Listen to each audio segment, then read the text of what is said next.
think it's interesting. I was watching 2001, which I guess they made in the must have been the 70s. 2001 Space Odyssey, and they made it in the 70s. And everybody's doing video calls all the time. And it's funny because we totally have that technology, obviously, but nobody really does it. For a while, the kids were doing it. When the first video calls came out with the iPhones, that's all they were doing, was video calling each other. But now they text each other. It's interesting, right? Everybody texts. My kids wouldn't pick up the phone for any reason.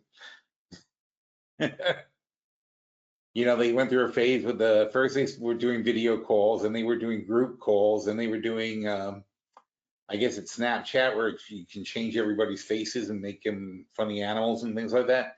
So they like that. But then they lost interest in the whole thing, and nobody even likes to talk on the phone anymore. They all like to just text. You know, which I agree there's some efficiency to it. So things change. And my mom gets very upset when the kids text her. She thinks that's a bad thing. To her, like, that's not a phone call, that's a text. And I'm like, Ma, you're communicating. It doesn't really matter. Not, you know what's funny? It's because when I was a kid, I used to call my grandparents. My mother was always like, you should write them a letter. A call is not the same as a letter. So now she thinks the text is not as good as a call, apparently. But then there's always some people who insist on video chatting. I'm sure you have relatives like that who insist that they have to put the video on when they talk to you.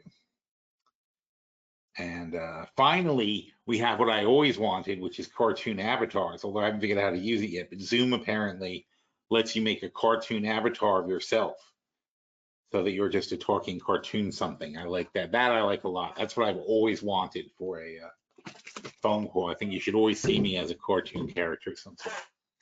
Anyway, so what else? Oh, speaking of watching things, I don't know how, it's probably only probably 10 people are going to even understand this. I watch Gotham, all right, and I for whatever reason looked up the cast of Gotham, and the kid who plays Batman, the kid who plays, he's not playing Batman, he's playing Bruce Wayne as a kid.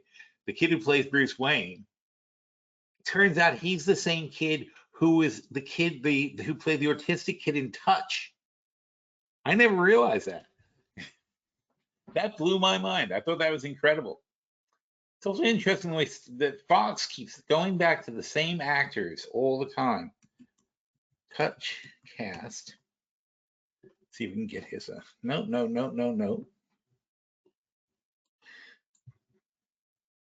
Touch.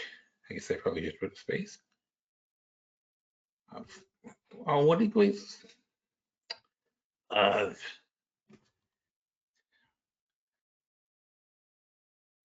I only just found this out, and I've watched Gotham for years. Never once for a second occurred to me. Why? Touch TV.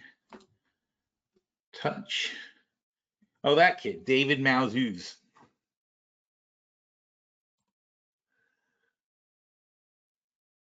So this kid played the young Bruce Wayne in Gotham, and also though I could not freaking believe it. He was in you're gonna see him in Touch. Nobody remembers it. See, this is the thing; it's like completely gone off the grid.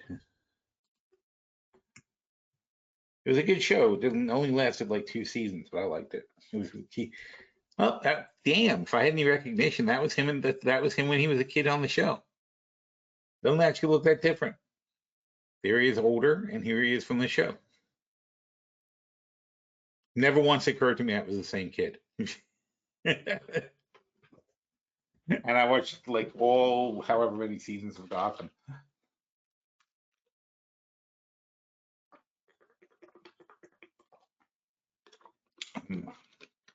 But I gotta tell you, Fox is good about using they go back to the same people. When they have a good person, they use them. Anyway, so I thought that was very interesting. I only found that out this morning, so I was like, still on top of my mind, like, wow, that is like the weirdest thing I found out this week. Even weirder than all the crap that's going on otherwise, right? Let's see, what is going on? Not enough memory to open this page. Doesn't seem likely, does it?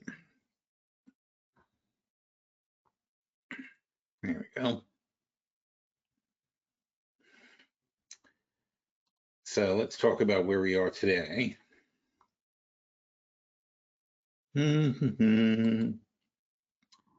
So, you know, what I think is very important is here's the S&P. Well, probably should get the more current chart. If I can find it, Pfizer. Oh, I guess I can.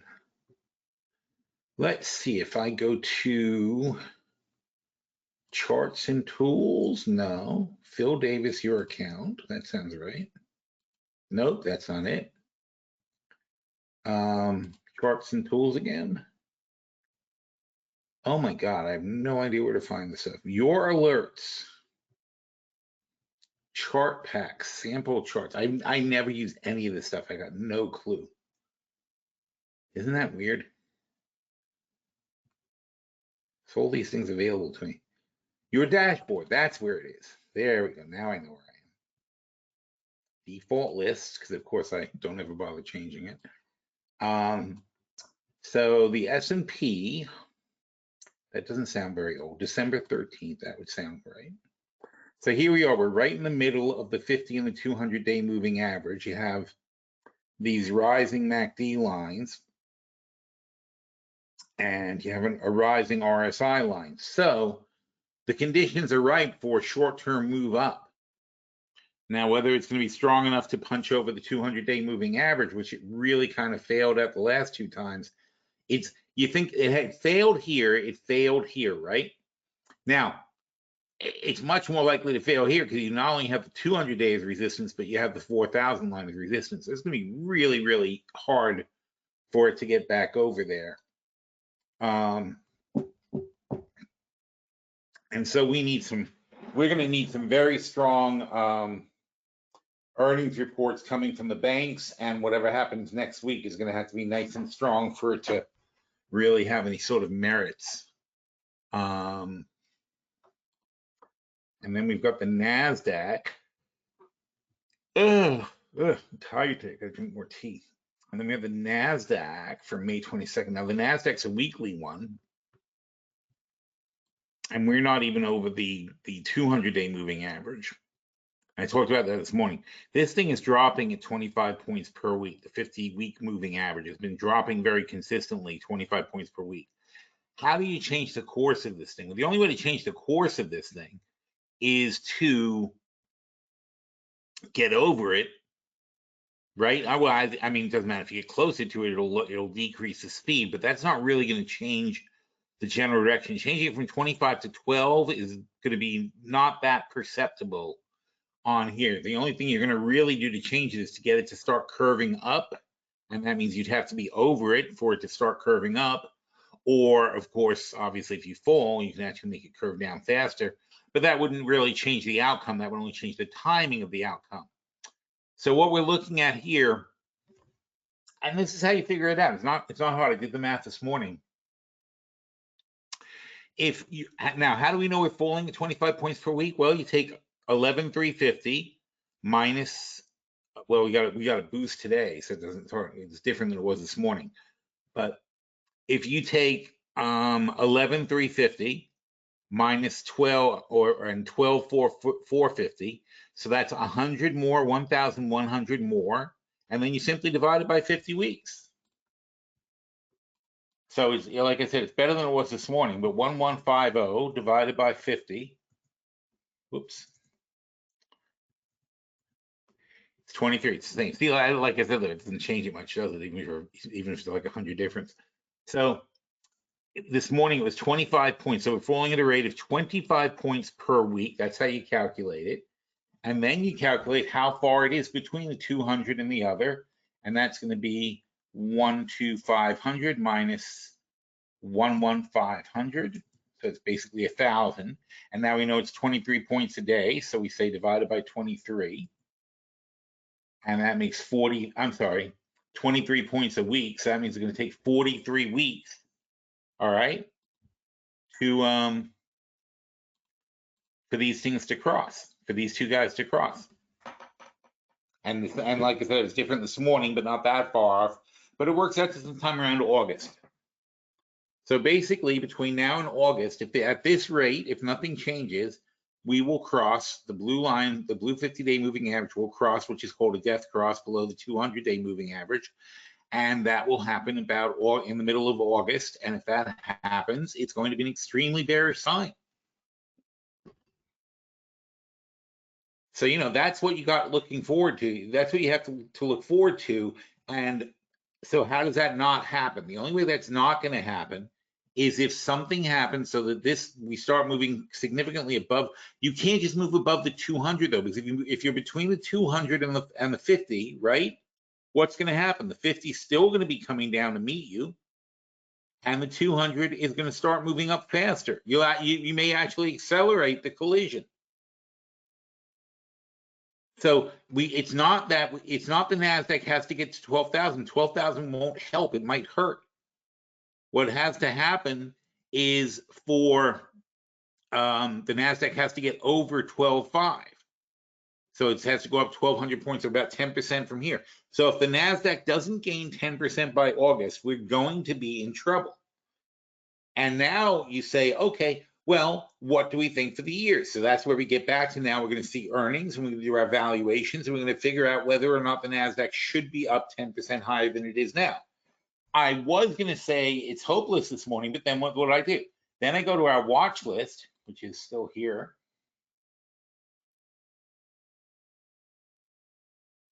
So you see, it's like building a case, right? Like you take the facts that you know. If we continue along this path, then this will happen to the 50-week moving average, and this will happen to the 200-week moving average. And the only way for that not to happen is if we're over 12,000. And to get over 12,000, we have to gain 10%. So now we know what's needed to have a good year. And so what's needed is going to be a 10% gain on the NASDAQ in the next 6 months, not any time. It's got to really be before August. It has to happen. So between now and August, do we have 10% in it? So then I go and I say, well, I guess we must have things on our watch list that are from the NASDAQ, right? So any 4-letter stock is a NASDAQ stock. So I'm looking at ACAM, and I say, well, they're certainly worth 10% more than that. I look at Avgo, and yep, I mean, I guess they're worth more, 10% more. Like I said, and that's why this stuff's really important. 553 is 13x, so if 553 is 13x, 573 must be like 15x. That's why I like to do these standard things, though, so I have quick references, right? So ACAM was 15x, and it's still 15x down where it is now. Avgo. Now, don't forget, these are the ones I like in the NASDAQ. They're not necessarily what's the word? They're not necessarily a good spectrum, full spectrum of the NASDAQ, but realistically though, they kind of are, because there's a lot of, like, you know, the biggies are in here, because I do like them. Google, Microsoft, Apple, they're in here. And those are the bulk of the value of the NASDAQ. So it's enough of the NASDAQ where it does matter. So booking with 16.5 at 2,000, it's gained 10% already. So now it's at 18x. So frankly, 10% on booking is going to be pushing it, right? Doesn't matter what BGFG does; it's too small. BNTX clearly can go another 10%. They're at 9x. Berkshire is at 20x. So kind of hard to get 10% out of these guys. BXMT, they've got it covered, but also not that big. And that's another thing, by the way, it's very quick to see. By doing the homework now, it means I don't have to do it again, right? Because I already know their market cap is 3.8 billion. So it's like I see the market cap, I see the PE ratio. Cheesecake Factory, not big enough to matter, but definitely could gain. Comcast is huge. You know, Comcast is 150 billion, so they're a heavyweight, 9.2x, plenty of room to run. eBay, plenty of room to run. Expedia, room to run. So anyway, so I went through these and I'm like, well, for the most part, there's a good amount of NASDAQ stocks that can easily gain 10%. So we're going to watch these earnings. Google, of course, is one of the tops. We're going to watch them very carefully. And if we do get positive earnings report, ooh, look at that. I didn't do the IBM chart, I did the Honeywell chart twice.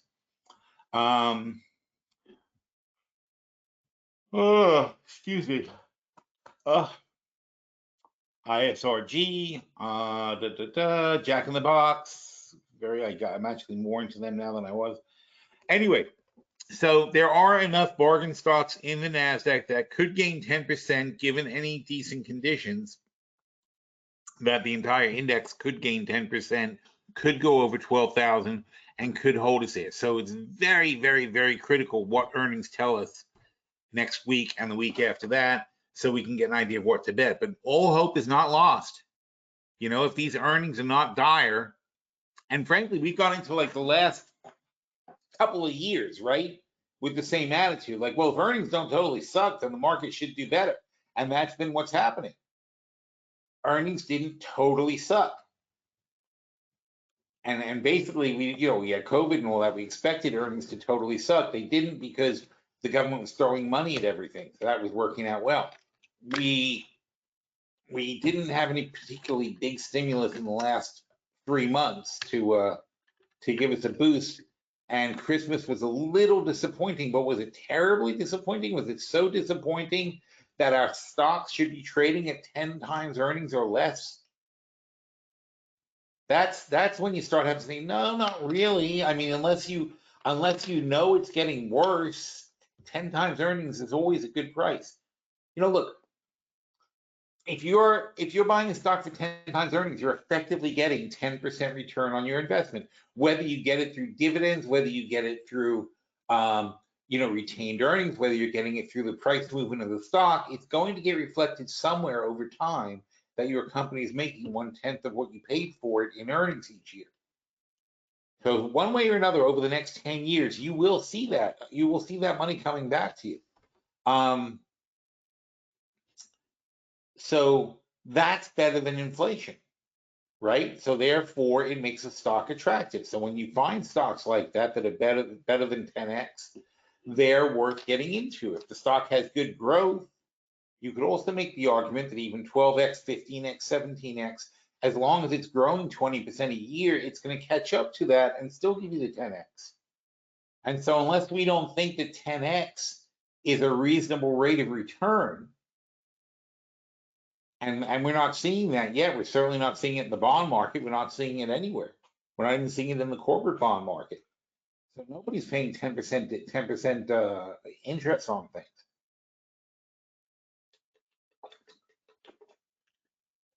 So if you have a stock that is giving you a 10% return, then it's probably a good investment. No, not guarantees, but it's probably a good investment. And that's how we build a thesis. That's how we look at the portfolio, but it's also how we then, going backwards, how we then can look at an index and say, well, I see enough cheap stocks now to justify. Now, back in August, I didn't. In August, I could not find enough stocks to say these are worth buying at this price. Now I'm seeing things that can be bought at this price. Now we're not that far down from August. We were at 43.20. We're at 39.50 now, so it's about 10%. So, I mean, so it's a weird thing, right? So what the thing is, we thought things were going to get worse in August, and they did. We went down 20% from August, right? But now we're at 10%. But what's happened? Inflation is making us catch up. So when you have inflation, even though the company doesn't make more money, and this is again why stocks make a good investment, even though the company doesn't make more money per se, they still are making their revenues are inflated, right? Because they raise their prices 10%. Their margins might get cut a little bit, but the profits overall are going to go up 10% too. It's not more money because you adjust it back 8% for inflation, and basically they're making the same money. But that doesn't matter because you're not adjusting it for inflation. You get paid 10 times the earnings of the stock. So you're getting paid 10 times inflated earnings, but not 10 times the original earnings. So that's one of the reasons why, even though way back in August, which is not 6 months ago, but way back in August, we decided things were too expensive. They came down, things sold off, and now they've come back. But, well, here's another thing though. Our watch list is not a list of every stock in the S&P. Our watch list is a stock of 100 stocks, the best 100 stocks, and they're not all in the S&P, of course, but our watch list is like the best, the top 20% of the S&P.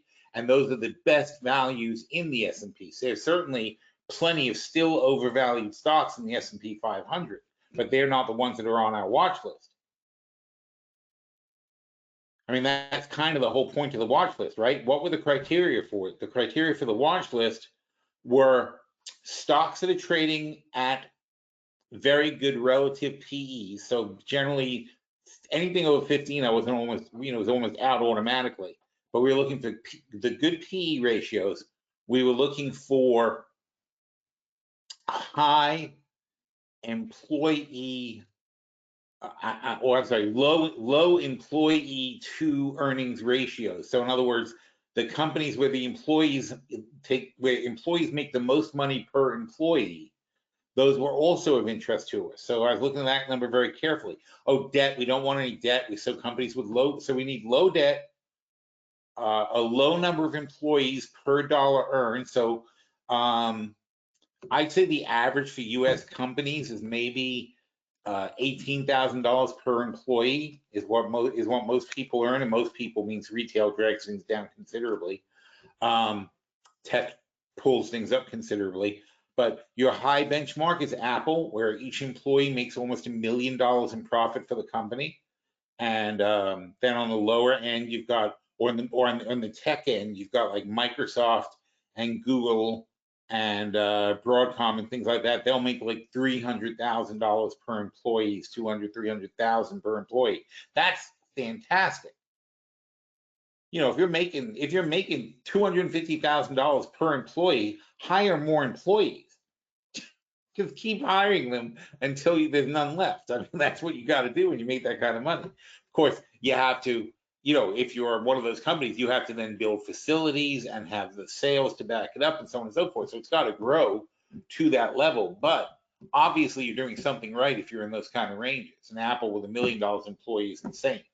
In fact, Apple, economically, you can make a case for Apple and say, just keep hiring people until you're down to 500,000 per employee, because it's still incrementally more money. Just keep hiring people. They'll find something to do. If you're making $1 million per employee now and you just keep hiring more people and tell them to go out and justify their positions, you'll do very well long term.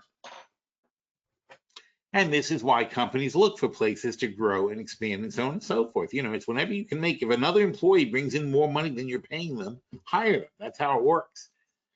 Anyway, but then you go to the lower end and you've got Walmart, which barely gets, $10,000, $15,000 out of an employee, or Target or somebody like that. Fast food places also, $10,000, $15,000. Now, place like that, if they've got employees that are making 30, at minimum wage is $8 an hour or something like that, and they're making $30,000, they can't. They're only making $15,000 off that employee. If they give them a raise to $45,000, they make zero off that employee. That's all their profits gone, just paying the employees a fair amount. That's a problem. But the problem isn't that you're paying the employees more. The problem is that you have built an entire company effectively around slave labor. It's like a plantation, right? You've built your company based on the fact that you can employ human beings and pay them substandard wages that do not allow them to live a life of happiness. That they get up, they eat the cheapest possible breakfast. They go to your work in the cheapest possible fashion. They work 8 hours a day, 10 hours a day. They come home from work after work over. You probably go to another job after that because there's no way they can live off your minimum wage salary. And they'll go to another job and they'll work. They'll be totally exhausted. They'll have no outside life. They have no money to spend on anything. They can barely afford the rent they're paying now. And that's their life. That describes tens of millions of people in this country. It's all work and no play. That's exactly what that is. So when you build an industry around the exploitation of workers, and yes, I know I sound like Karl Marx, but he was right. then it's the industry that needs to go. It's not the workers, it's not the greedy workers that need to go, it's the industry. Then that industry will have to die. And that's what the minimum wage is for. It's to say this is the lowest amount you're allowed to pay a human being so that they can have a relatively a decent life, not necessarily a great life, not fantastic lifestyle, not everything they ever wanted, but in the very least, they've got to be able to go. But let's, I think on the basic sense, you have to have enough money to procreate. If you don't have enough money, if you work a full-time job and you're not being paid enough money to raise a child to replace you in the world, then you are being genetically expunged. That's wrong. It's a very localized form of genocide, right? You're wiping out this person because you're not giving them enough money to pass their genes on to the next generation. And I'm sure some of you are saying, well, we shouldn't pass their genes along anyway. They're poor people. These are not the top-notch workers of society. That's a whole different discussion. But the point is, you can't pay a person so little money that they can't afford to have a child. What are you doing? And in the very least, two people, the mother and father, making a salary at minimum wage should be able to have a home and have medical care and have food and be able to educate their children in the land of opportunity. That would mean to get their kids into college so that they have a chance to succeed like everybody else. But then you have to roll that back and say, well, now let's talk about what about the daycare? What about the after school care? What about being able to participate in sports when their kid has no money for equipment, when their parents can't afford the time, when the parents aren't home to be able to take them back and forth through activities, so on and so forth? What about the fact that the kid can't afford a laptop like his peers do in school? You got to look at the whole thing. If you want to say you're the land of opportunity, then the child born to these people has to have the same opportunity that another child has. Yes, of course, if you're rich, you're going to have certain things like, you can have tutors and so on and so forth. There's a limit, but at least you've got to have the basic tools available to be able to have an education that's going to put you into a college and allow you to compete fairly. And if you don't do that, you're screwing the kids from the minute they're born, which is what we do.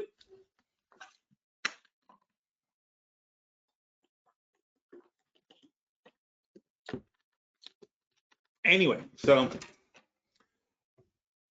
where were we? Wages, right? So this pressure is going to continue because we've been underpaying people for decades. Since the 70s, we've been underpaying and underpaying and underpaying, and the lower wage workers have fallen more and more and more behind. And because of that, there have been entire industries that have grown up around the concept of we don't need to pay our workers. Therefore, it makes sense for Walmart, for example, to have 2 million workers who make no money. So little money that I think the number is 40% of the people who work at Walmart get government aid because their salary keeps them below the poverty level. 40%. So Walmart doesn't pay you enough to get you out of poverty. That's obviously wrong. Their business model is built on effectively slave labor. And so when wages go up and these companies go out of business, you should feel as much pity for them as you do for the Southern plantation owners who had a business model that couldn't succeed without free labor. It's a bad business model. It shouldn't exist. It never should have existed. It's based on a flawed concept that you can take people and destroy their lives for your benefit.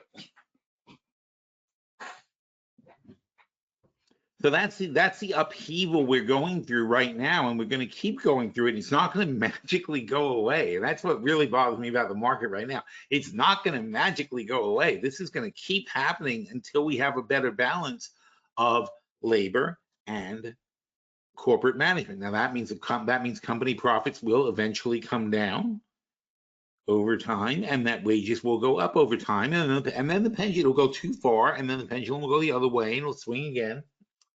That's what happens because we don't ever actually sit down and figure this out like rational adults and say, here, this is what's fair.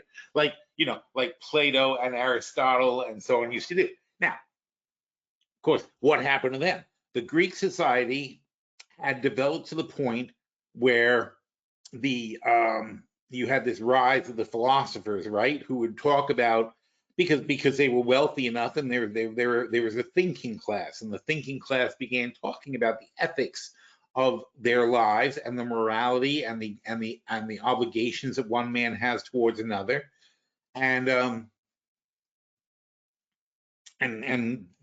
age of philosophy actually lasted from those times until basically until the founding of America, when again we also had a huge philosophical background to how we put this country together, as did the French and other societies and so on and so forth. Philosophy started declining around that time, and basically, I guess the Industrial Revolution made it, people had too much other things to do than worry about philosophy. But up to the founding of this country, philosophy was a big deal. Our forefathers were all very big on philosophy and read a lot of philosophy and debated philosophy all the time. But going back to the original philosophers and the Greeks, I mean, they sat there and thought about all the big issues and talked about all these things and talked about the benefits of abolishing slavery and so on and so forth. But then they suddenly got overrun by outside invaders, and their society collapsed. So who knows? Who knows what's right? That's really the thing. Who the hell knows who's right and who's wrong, and what should be done and what shouldn't be done? But that's what philosophy is for, so you can start thinking about things like that. What is this? Will this? No. Oh, I see. There it goes. So what's going on today? The FAA. That's nice. Our whole we had a little software glitch and then the entire air traffic shuts down for the day. Let's see. New sanctions on Russia. Wow, yeah, that's what we need. More sanctions. Blankman-Fried, blah, blah, blah. Natural gas prices. Solar manufacturing get a bit boost.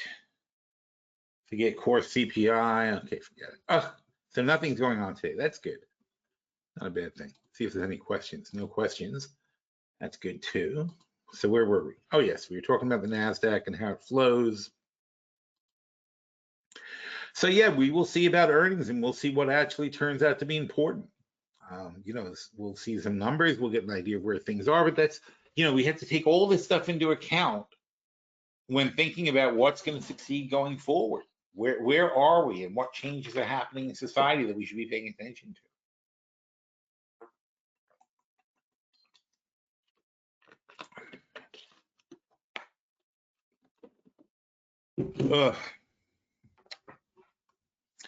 So this says Wall Street sets a low bar for corporate earnings, so they're not expecting big earnings. That's going to be helpful. Is always beating expectations is what earnings is all about. It doesn't matter whether your earnings are good or not. It's whether or not they expected them. And value stocks, that's exactly what we're looking for with our watch list, is value stocks. Now, this one's interesting. It was in the tenant repeat index for measuring housing inflation. That's not a bad idea. It was a good read. Something happening in used housing.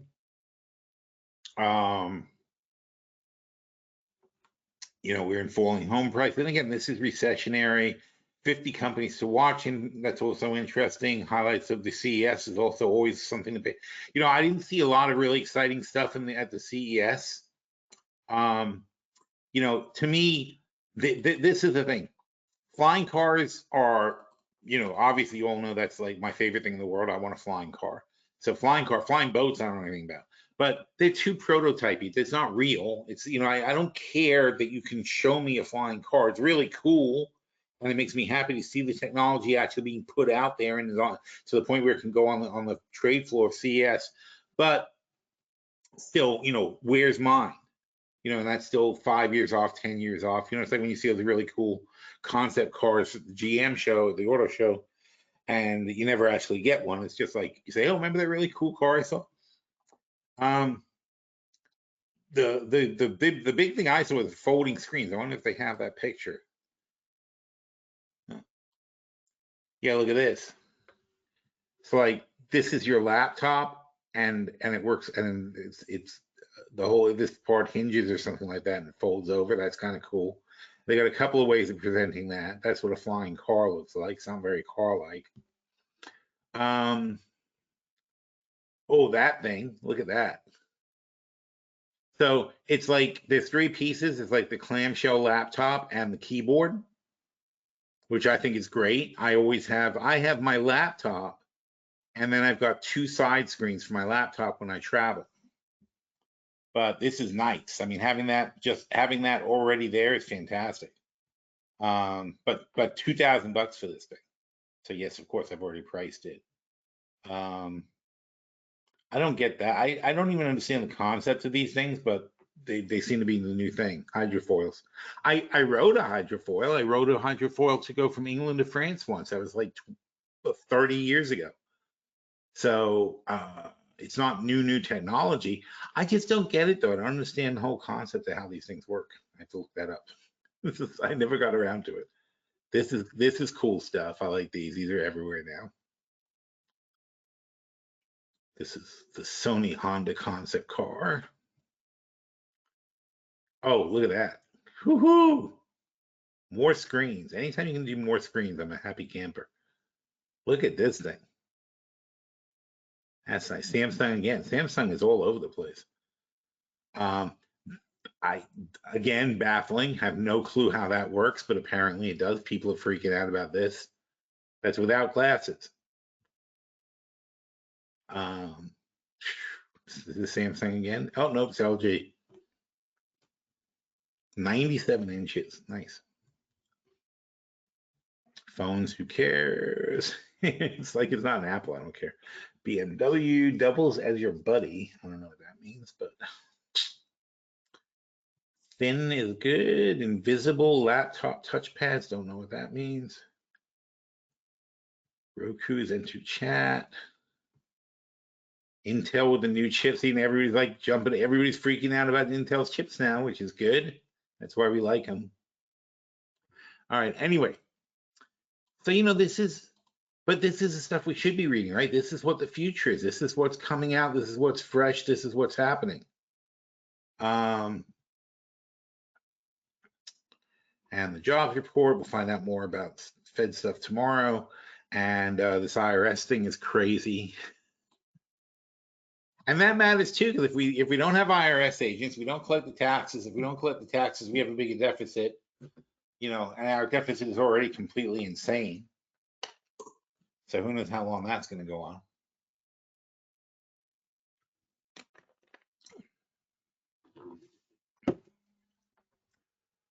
But mostly we are waiting. There's not a lot going on at the moment. Where's our futures chart? Futures. Indexes. These are days, by the way. So the Nikkei, which totally collapsed in the middle of December, is totally back to here. Frankly, they're the only index this far behind. So if you want to bet on something, this is like EWJ is a Nikkei index. They're so lagging their peers. If these guys start to take off, this is probably a good bet to catch up a little bit. On the energy front, natural gas is like super duper low. Oil is picking back up. Crude is picking, I mean, Brent's picking back up. Regular gasoline is picking back up despite the incredibly crappy report. Oh, that's what we should do. Is we should look at that. Let's look at that next. Bonds are going back up. You know, everything is acting as if we're going to reset, and as if none of the Fed changes are really going to happen. And I think that's kind of bullshit, actually. Coffee got clobbered. Look at coffee. That's weekly. That's for an entire year. Went from 240, 250 down to 140. You know, we had talked about that back here, though, and I said, look, keep in mind, it looked like it was a good discount when it was down around here. And I said, you got to look at this chart. I was telling people, like, look at this chart because there was a point where they were down here, 100. This is when we kept buying them. We kept buying them down at 100 because I was like, 100 is ridiculously low. Because for me with commodities, it's all about the cost of production, right? That's logical. When something gets down to the cost of production, that's when I'm going to call a floor. So the farmers weren't making any money selling coffee for 100. And I'm like, well, if you can't make any money selling your coffee, then next year you probably can't sell coffee. And that's going to self-correct, right? That's what happens eventually. It was the same thing with oil also. Oil went for a long time at a very low price. And it had to snap back because with those low prices, people weren't spending money on exploration and production. They weren't replacing the oil wells that ran dry. Therefore, production will slow down, and it slows down in such a way that you can't start it back up again just because demand picks up. That's where we are now. Coffee is the same thing. Any kind of agricultural product or material product tends to be the same way. You have to constantly reinvest in making new production down the road. How do you do that? You have to do it from the profits you make from the previous year. So if a coffee farmer can't even feed his family, he doesn't have enough money to plant new crops and make new fields or trees or whatever the hell he's doing. You know, all these things, gold mine, same thing. If you're depleting a gold mine and it's not paying you enough money to scoop out a new gold mine, then you're going to run out of gold and have nothing to replace it. And even if gold suddenly becomes very profitable, you're going to still have no money to get things ramped up and start making your mine, which will probably take you months or years to get it going. Or in the case of NAK, forever, right? That's why things are cyclical. Like we talked about U.S. Steel last year, they shut down a couple of their smelting operations. Once you shut down, it's a 3-month restart. Once you shut down these gigantic smelting factories, right? They have to be superheated to things, and they have to be constantly fed, and it takes ages to get them going, and then whatever. You know, from a cold start, once you let these things go offline, from a cold start, they take 3 months to get back up to full operation. So it's no small thing when they say, hey, we can't run this anymore, we're going to shut the smelter down. And that's when you saw there's a serious problem. Now, meanwhile, though, doesn't matter. So this happened back here, and they took these things offline. They haven't put them back online yet, but everybody's like, oh, everything's fine now because China's open. That's not true. They physically can't make as much steel as they made this year. They can't do it. They have shut down. They haven't restarted yet. Because they don't have the evidence that the economy is going to take off again. And who else do we have? Metal, right? Also super high, CLF. So all these steel stocks have gone flying higher as if everything is back the same as it was, but it's not necessarily. You know, and Frontline just now, shipping, although the main reason Frontline super took off, this jump was because they decided they were trying to buy somebody and spend money, and people didn't like the acquisition, and then they called it off, so we went flying back up. But still, now we're back at the highs. It doesn't make any sense. You know, shipping rates are like way down. Here, look, oof.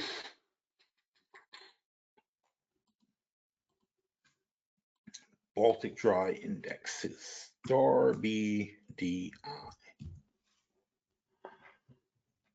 Check out what happened to shipping rates. So from 34.23 to 1,100. That's 1/3 of where it was last year for shipping rates. That's crazy. Yeah, so how do you think the front line is going to make as much money as they made last year when shipping rates are 1/3 of where they were last year? Where's the logic? It's just not how math works. It's so funny when people do things like this. What are we going to talk about? The petroleum, right?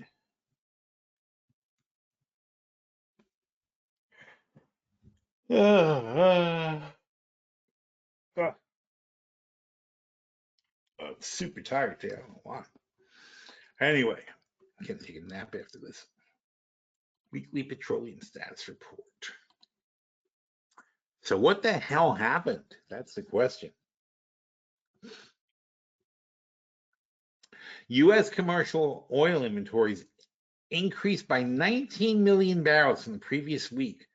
U.S. crude oil inventories are 1% above the 5-year average for this time of year. We haven't been above the average for ages. We're now 1% above the 5-year average.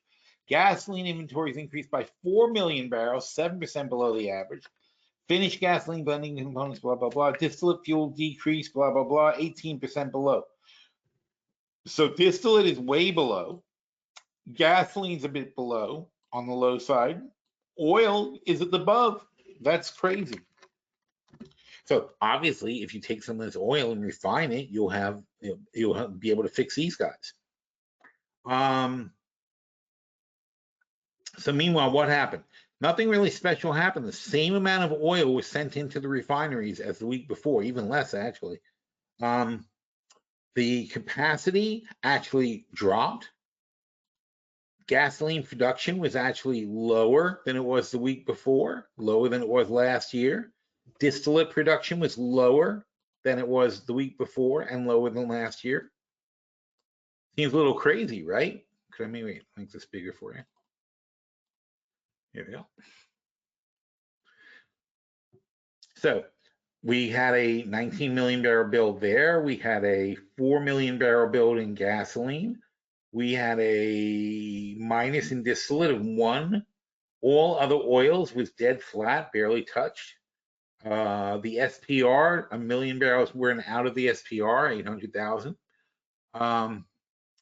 And in total, it went from 77 to 99, which is 22 million more barrels came in. Not only that, though, but look how much we exported even more. We exported 4.4 million barrels a day. So 4.4 times 7, 30 million, almost 31 million barrels were exported, and we still had a 20 million barrel build. So we sent 30 million barrels out of the country, and we still had 20 million barrels too many. That is like horrendous demand destruction in the US, just absolutely horrendous demand destruction. And you can see over here that we actually, product supplied, we actually refined less product than we did last week and less product than we did last year. There were less products supplied, still had a huge build. And I said this last week when we had the draw last week, which wasn't a big draw, it was about 4 million barrel draw. But what I said last week was, this is probably bullshit because, you know, they shift the numbers around. They can, because, you know, if you just count a few million barrels in 1 week instead of another, you're shifting the number drastically, right? Because it's not that big of a difference. You know, we're producing 20 million barrels a day, 140 million barrels a week in America. So all you have to do is count a few million barrels as January 1st instead of December 31st. If you inventory it in and you wait 1 day, and it's New Year's, so why not wait 1 day? And then it takes it out of last month and into this month. And that's the kind of crap that they do. So when they want to manipulate the number, before Christmas, before New Year's, they wanted to manipulate the number as high as they could so that they could charge as much as possible for gasoline. Now they're paying the piper because all those barrels they pushed off into the next inventory all showed up at once. But the reality is, I mean, this is insane. We're shipping 30 million barrels a week out of the country, and we still have a 20 million barrel bill. That is more than 2 days out of 7 days supply of excess that we have in this country.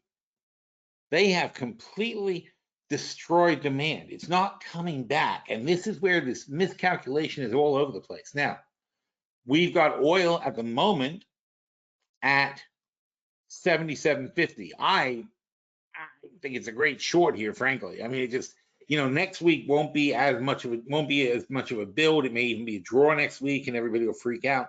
But this is crazy reaction. This makes no sense. So, I'm all for shorting oil at 77.50. I think that's a great price to do it. In fact, why don't we do that? Because we got nothing else to do. We got gasoline. The natural gas is still sitting down here. We're getting a little bit of relief there. But all we got to do for oil is just go CL. And we want to go short at 77.50, and we'll see if we get it. So hopefully I'll get a fill. And if I don't, I'm not sure I want to chase it, but I think 77.50, I'm willing to go one short. And even if it goes to 80, I'll be happy to add another short at 80. So this is a good spot for a short, so we can leave it there.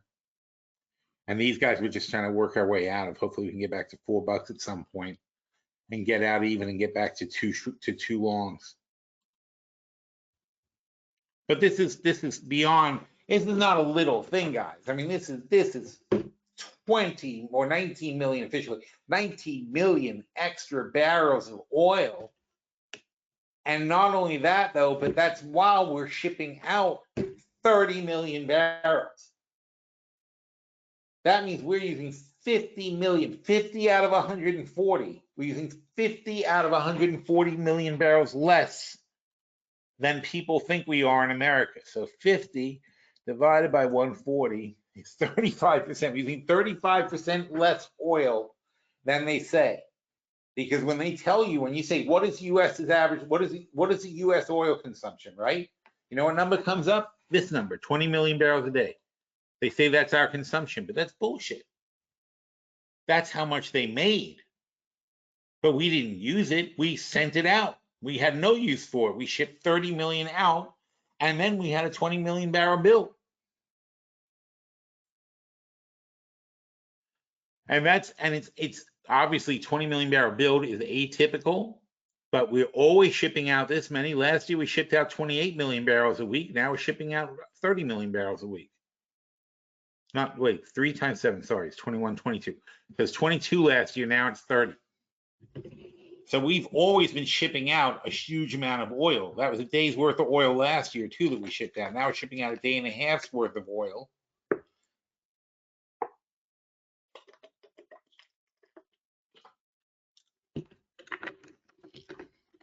And so when you see the strategic petroleum reserve dropped for 120 million barrels, basically, right? So we dropped 120 million barrels out of the strategic petroleum reserve, but we're shipping out 30 million barrels a week in 1 month.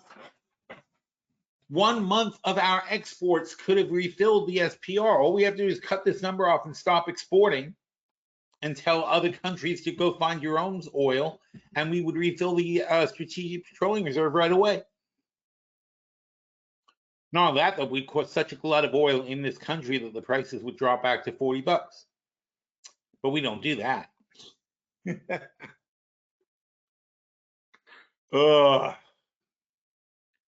I offered my services to not to Biden, but to Obama back in the Obama years. I offered my services to do this because this is. I wrote them a note and said, "This is what you guys need to do." I said, just give me a freaking, give me a futures desk, I was like, just give me a trading desk at the futures exchange and put me in charge of strategic petroleum reserve, and I'll make you guys billions. I'll make you guys $100 billion, $200 billion. I'll balance your freaking budget. Because if you let me control that we release, when we release oil and when we buy oil ahead of when I'm playing the futures contracts, forget it. We would be the kings of oil right now. This is the silliest thing, the way they run everything. Really insane stuff. But anyway, I mean, the bottom line is it's all a sham. It's a total sham. Now, we are, and I've said this before, we are exporting this oil this year in some part because we're helping out our allies who are, in being cut off from Russian supplies and so on and so forth. So good on us for doing that. But that wasn't the excuse last year. We were still doing 28 million barrels a week export last year, and there was no war last year. That war didn't start until February. So that's not why we're doing this. We're doing this to make refiners unbelievably rich and to make the oil companies in this country rich. And we're doing it to just because the American people can afford to get ripped off. So that's what's happening.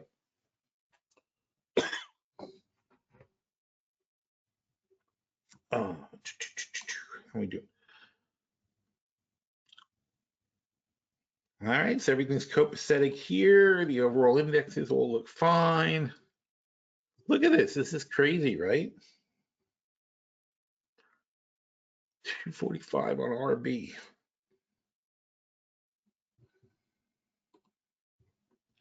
Oh, I know what I wanted to do. I was thinking about that earlier. See how our top trades have been doing lately. We haven't picked a lot of them. We've only picked October, November, December. There were 2 in December and 1 in November. It's probably 2 in October. We'll go back and take a look. Does this have a thing to go back? Huh.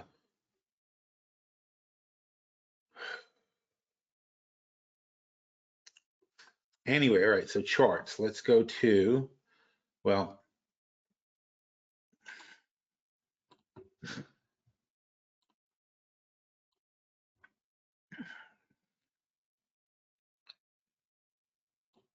so here we did Tesla on December 29th, and basically, I think I wrote it here.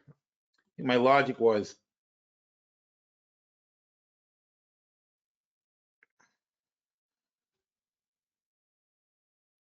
yeah, even Elon Musk shouldn't be able to screw things up that badly. That's what I said here. So the play we talked about was a very conservative trade on Tesla, where we would sell the 2025 $50 puts and buy. We sell the $50 puts and we bought, and then we buy the 2025 50/80 spread, and that would be net 24,000 on a $60,000 spread. So 50/80 is really super conservative. Now, officially for the LTP though, we went for a more aggressive spread, which is selling the 85 puts and buying the 100 calls and the 120 and selling the 125 short calls, and that works out to 11,500 on the $75,000 spread. So at the time, Tesla was at 117. It was at 117. Oh, it was this day that it spiked down. See, this is a weekly chart. This was the day that it spiked down hard over here. And I said, well, I was like, this is the time to buy now. So that's what happened here. So we did that, and then later in the day, I decided to officially put it in the LTP because we went down even further to 117. And so you got to take advantage of something like that. It was just it seemed a bit overdone. And so we did that one. So that's obviously doing well already. We don't have to look at that to see if it's doing good. Signet Jewelers also should be doing well. Wow, obviously.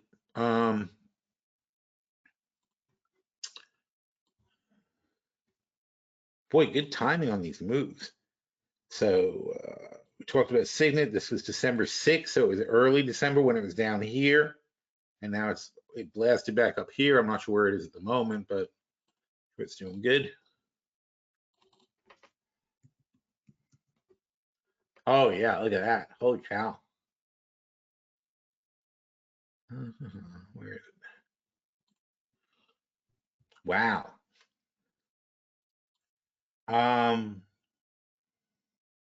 Also, we added to the LTP at the time, right? So what did we do? We did the 60-80 bull call spread, which is now well, mostly in the money, 3/4 in the money. We sold the 65 puts for 17. And what's my logic? So, and again, don't forget, what are we doing? It was December 6th. So it's basically on this day. Because it's already on our watch list, and it had a bad day, and it was a stupid reason. So I said, look, the reason they rejected the trade of the year is my concern the recession. Goldman and the other banks would have stated bonuses would be lower, and they're significant buyers. If you're in New York, you know this. All the New Yorkers know exactly what goes on. These Wall Street guys get their bonuses, and they walk right over to like the Diamond District and start buying things. And that happens every year. And so the people in the Diamond Districts and the shops on Fifth Avenue are extremely cognizant of how Wall Street bonuses are coming along, because that's their lifeblood. That's when they do probably a third of their business for the year comes from Wall Street bonuses. Because they've got to get their strippers, they have to get their strippers jewelry, they have to get their wives jewelry, and their girlfriends. So the strippers, wives, and girlfriends all need jewelry. It's a lot of jewelry. A lot of pent-up wedding business helps that they are good buy. That's also right, because there's a lot of wedding business that's been held off from COVID, so there's that. And we've always liked them. We've liked them. We picked them a long time ago when they were in really big trouble, but now they've been good since then. So the dip does, so that's the point though. When you know the value of something, the dip didn't scare us. It was just an opportunity to buy, and we jumped on it. So then we picked up that spread, and there we are on that. Let's see. So that was Signet. Then there was gold. Oh boy, the timing on these things. This guy's good. I mean, geez, look at that. But you know what it is? This is, I don't want to keep saying the same thing over and over again, but this is why we have a watch list, right? This is what we do. I look at my watch list and say, holy shit, look how bad gold is doing. They're on my watch list. If they're on my watch list, they must be a good stock. I don't have to spend a lot of time. Now, this one was a trade of the year for us recently, so I don't have to spend any time looking at Barrick. I know everything about this company. So the only thing I know here is they're at 13 for no good reason. Now, gold was down at the time in early November. Gold was, gold had dropped all the way down to 1650 in early November. So I knew why it was down. It wasn't a surprise. And where's that chart?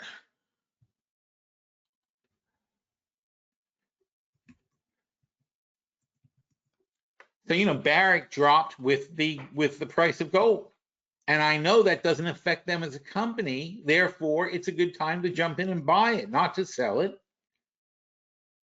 This is a buying opportunity. It's not a panic opportunity. So that's why on the day that it drops that badly, I'm jumping in and saying this is now our top trade. Because I look at that and go, holy shit, what a great sale. Now we're already back to 19. And this one, because people were so freaked out about it, I did a whole thing. I had to do a whole justification for it to make sure everybody understood where I was coming from. So I'm like, look, they beat on the top and bottom, and they were still going down by 7.5%. I'm like, look at these numbers. Analysts, the idiots who cover gold with zero actual experience, don't understand that. If gold prices are low, Barrick mines less of it on purpose. They don't get that. Barrick sells gold, right? They sell gold all the time. They've been selling gold for 80 years.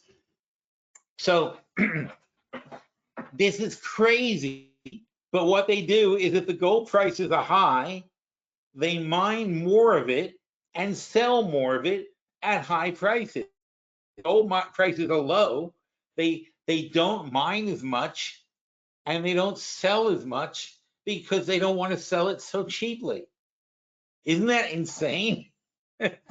And so the analysts beat them up over that and start telling everyone to sell the company as if they're never going to sell gold again.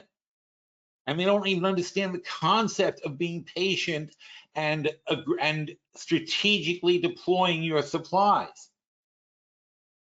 You don't have to sell. They're not forced to sell when gold is at 1650. Oh, here it was. Anyway, what's that? Oh, that's GLD. But when gold is $1,650, that again is deploying. And again, 1650 is when you start getting up to the point where a lot of miners cannot profitably pull it out of the ground. Barrett can, but other miners can't. That means the competition starts drying up. The supply of gold starts drying up, and all of a sudden the price of gold starts going back up. And that's what's happened since then. We caught the exact dead bottom on this thing.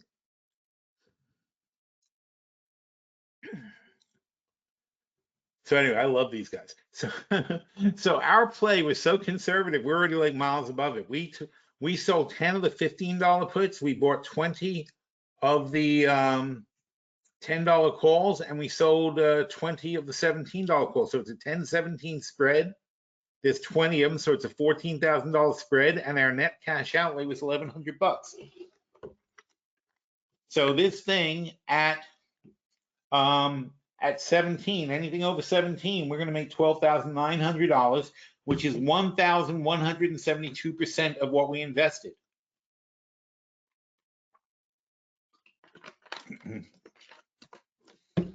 So you see why they're top trades, right? That's why we have top trade alerts, because these are the ones that I'm very, very excited about at any given time. Now look at this, Meta, Facebook, ooh. You know, and it's funny, again, these are my, you hear me talk about things like this all the time, right? It's like, holy shit, you morons, they're just investing money.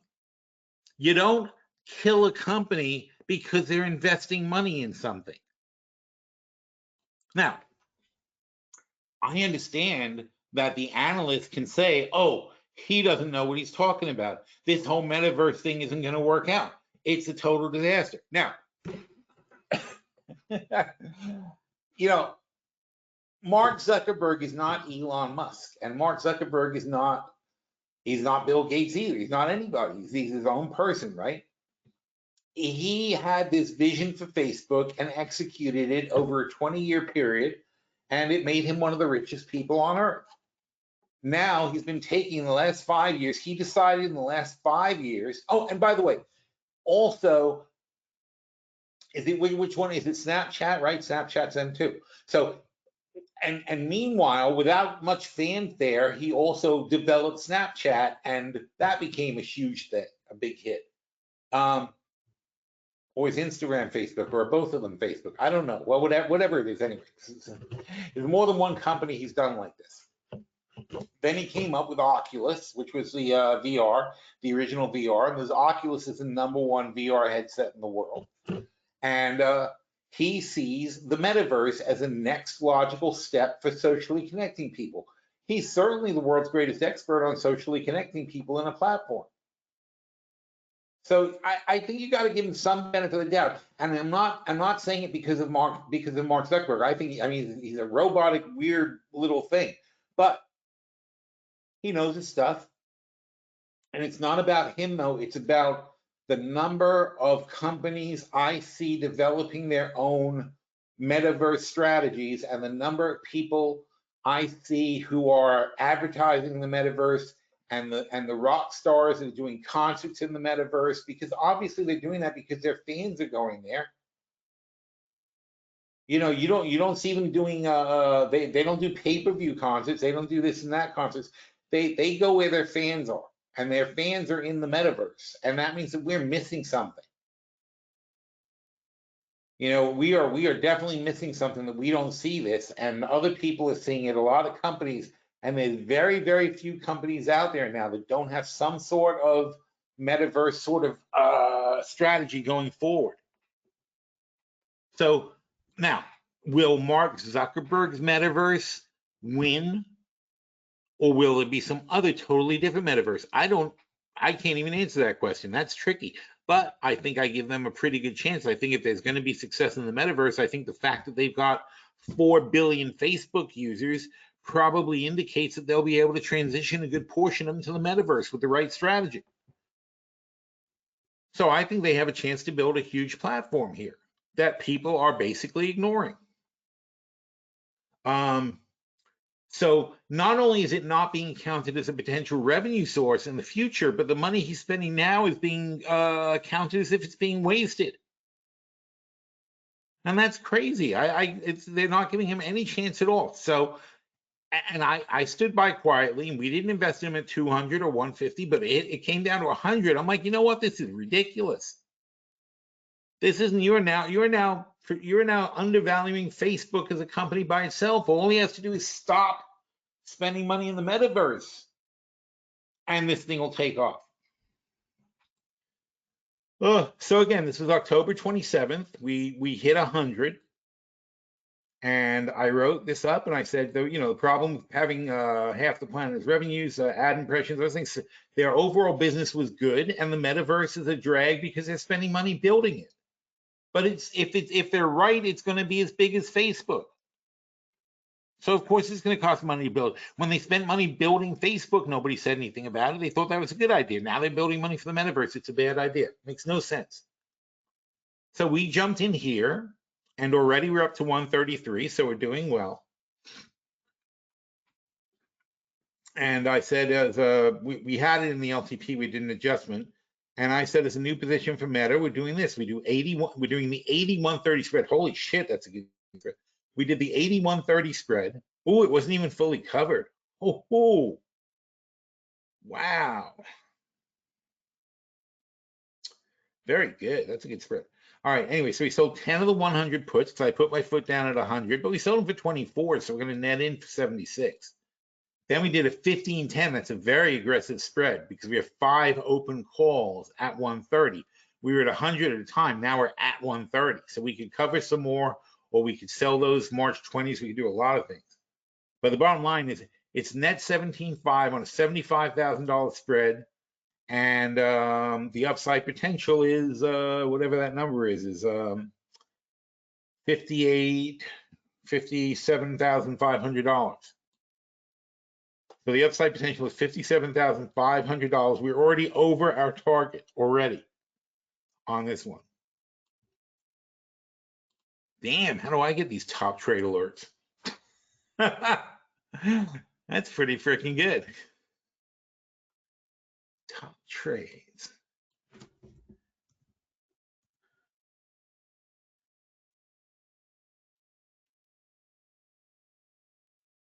Oops, error. So how do I get some more top trades? Is there a button here? No.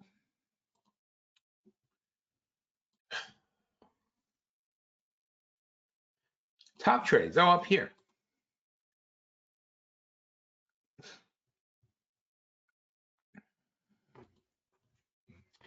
Top trade alert Tesla.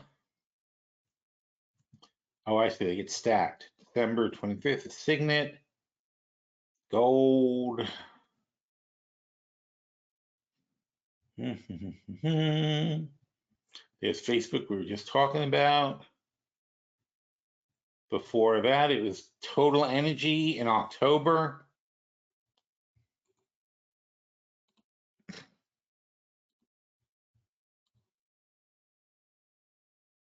So, understand I'm not very bullish on the market right now, so we're not putting out a lot of top trades. But the ones we're putting out, we're nailing them.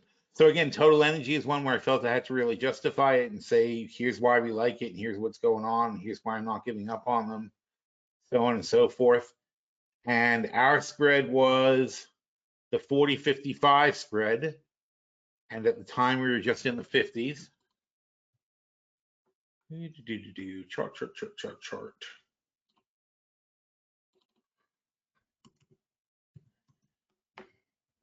And they've already blasted up to the 60s, so we're way over.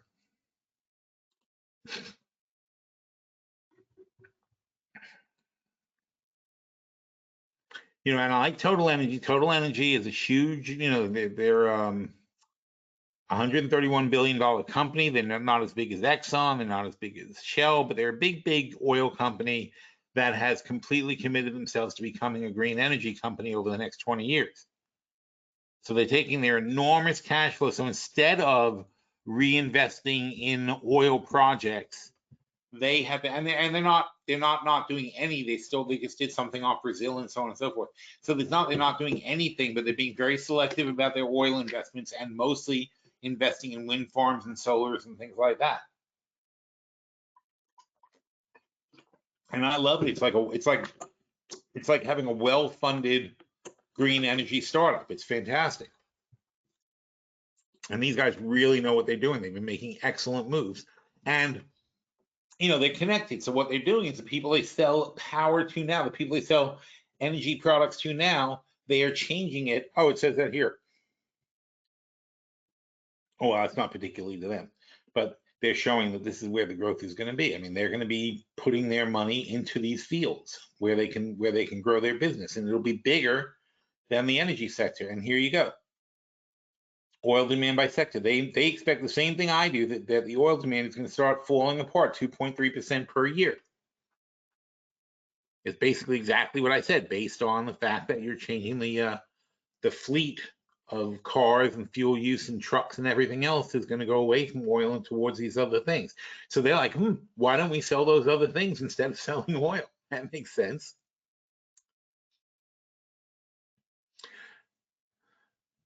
All right, so then we did Weyerhaeuser, WY, and that just popped. Oh, that's lumber just popped. I'm sorry. So that's going to be good for Weyerhaeuser. So they were just under 30 when we did this one, and we did the 25-35 bull call spread. Chart. WY. And now they're 32, so not a huge move yet, but it's making positive progress is what we care about. And we only have the 35 calls, so we got a long, we're at 32. We're in good shape here. See, the thing is, it's $3,500 on a $2,500 spread. $21,500, 614% upside potential. And all our risk is we're selling 10 of the $30 puts. So we're risking buying $30,000 worth of stock of Weyerhaeuser, and that's our risk. But we're going to make $21,500 if they just get up to 35. Oh, SKT, I love these guys. Boy, October was actually really busy, wasn't it? We had a lot of ones in October. SKT, that's another one that's an all-time favorite of mine. So whenever they get cheap, we get interested. Outdoor malls. And now they're at 18. Oh, they haven't really improved much, have they? Well, they improved from where we bought them. That's a trick, because when we bought them, they were cheap. So apparently, that's a full-time chart. The date we bought them was, some charts are live and some charts are not. Oh, 14, yeah. So we bought them at 14. And that's what happens. We watch these things, and when they get to a spot where we can't resist, like we'd already seen that they bounced off 14 back in the summer. So they came back to where they bounced last time. We love them as a value stock. So we took this thing. In fact, we took a very conservative spread here. We only bought the stock, and then we sold the puts and calls at 13. So those are miles in the money now. Oh, we didn't even do it better. Oh yeah, we did. And then we had more, and then this was a more aggressive spread for the long-term portfolio.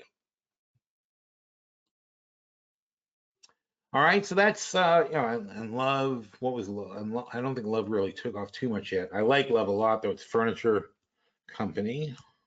Used to be a beanbag company. Now it's furniture. Oh shit! Look at that. So they're doing good too. So that's top trades, and you get to the top trades by going to the top and hitting the button that says top trades. That's not that hard. Oh, virtual portfolio. We do still have that tab. Top trade reviews. Top trade, June portfolio review. Huh. I think it's a tagging issue. We have to figure out we have to see if we can get these things tagged properly. because they're saying there are things there. It's just there must be a tagging issue since we rolled over the system in July. But we do have a button for virtual portfolios at the top here. That has been something people have asked before. All right, and that's where we are. Let's see if we have any questions before I sign off. Not really a lot going on until we see the earnings and stuff tomorrow. At what price would you suggest initiating a Joe position, selling puts and opening spreads? Joe being the coffee ETF. And so, the first thing we want to do is look at coffee futures and say, where does it end? I think we talked about that, didn't we? Am I crazy? The thing about the coffee is like, this is where they can't make money. Even if you think about inflation, maybe it's 120 now. So you're getting around to the point where, yeah, you want to say they're probably not going to go much lower than that and stay there. But when you see something falling this hard and fast, you don't really want to be the one that calls the bottom. So it's a matter of waiting and seeing, where they start to flatten out. Coffee's not the kind of thing, coffee doesn't have an earnings report, right? Coffee isn't going to suddenly announce that everything is better and it's going to fly up on you. I mean, here's a pretty rapid turn, but look how it bottomed for. This is a long time. These are months. So 1, 2, 3, 4, 5, 6. Took 6 months between the time it stopped going down, 6 months, a little bit up, 6 months, and then finally starts going back up again. So when it's coming down this hard and fast, it's not very likely that you're going to miss it and it's going to go back to 200. So the best thing to do is just wait and let it form a nice bottom. Probably 120 is going to be the bottom where it starts forming. That's where you're going to get a little more confident in it. I wouldn't jump right in now and start playing Joe, but looking at Joe,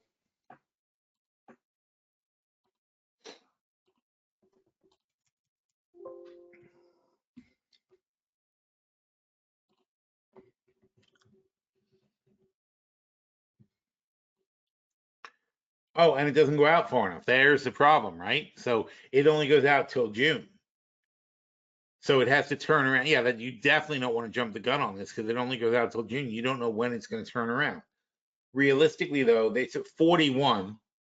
So you could buy these 40 calls, which are 475, let's say, and then you can sell the 47s for 225, and that would net you in for 250 on a $7 spread, something like that. But realistically, that's only going to make you, what did I say, 250 on $7 spreads? That's only going to make you 450, right? You're just as well off selling the $40 puts for $3. Because then anything over 37 is going to make you money. That's number one.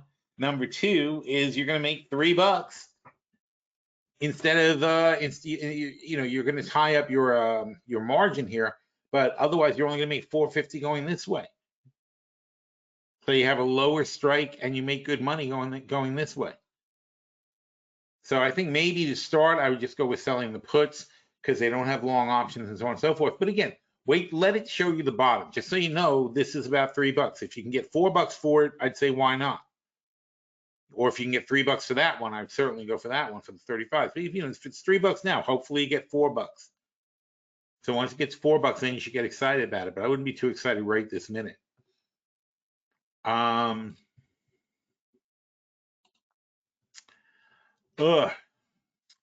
Believe it or not, they had a guy on BNN around 11 a.m. that said imports were up and exports were down. And the only reason for the build was that everything was frozen up from the storm. I guess he's talking about oil. So a guy on BNN said imports were up. Well, that's not true. Here's imports. Net imports. Oh, they are up. Okay, we imported 500,000 more barrels a day for whatever reason. All right, so yes, that's true. We imported 2.5 million additional barrels. That sure as hell doesn't mean 19 million barrel build. Exports were down. Well, that's completely bullshit. That's not true at all. That's right here. And the only reason for the build was that everything was frozen from the storm. So if we exported if we exported 4.3 million barrels, then they were exported. That's what export means. If it wasn't exported because of the storm, it would have been stuck. He's just making shit up. So you can tell the guy on BNN that I say bullshit. I want to know what numbers he's working off of. Unless he's just talking about Canada's numbers of whatever. But no, there's no evidence of that. There's nothing to suggest that here at all. So I don't know what he's talking about. Anyway, so we have the rest of the week to look forward to. We'll see what happens. We're having a good, strong day today. So we're having generally a decent week so far. And what matters tomorrow is we'll get some data, and then Friday we get some earnings. That's key. But tomorrow is CPI, and Friday is bank earnings. And bank earnings will start telling us if they're able to make money in this environment. And it tells us a couple of things. Are they able to make money in this environment? Or is there demand for loans, and are delinquencies increasing? Those are all important things to get an idea of what everybody else is going to start reporting. So is there a high demand for loans? And if so, what kind of rates? And then the question is going to be whether delinquencies are up. That's a huge thing. And then whether or not the banks themselves are able to make money on the spread between what they're borrowing for and what they're lending out at. So we'll find that out and we'll see what happens. And then next week, boom, then we're going to start seeing sectors reporting and all kinds of stuff. And we'll hopefully get some kind of idea about whether or not things went well for Christmas for people. I have not seen a lot of holiday sales reports and holiday spending reports, so I don't really have a good idea yet. I'd be very interested to see what happens next week. And what is it, the 11th? We're the end of the month is a Fed meeting, so we got a while before that happens. We don't have to worry about it. And Davos is this weekend too. That's another big thing. So everybody's going to discuss the fate of the plebes. Is it this weekend or next weekend? Maybe next weekend.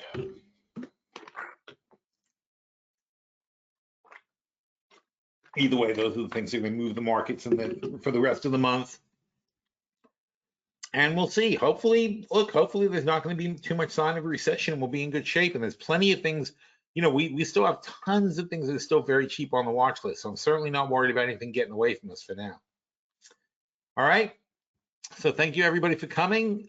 We'll do it again next week and we'll have a heck of a lot more information by then about what's going on in the world. All right. Take care, everybody.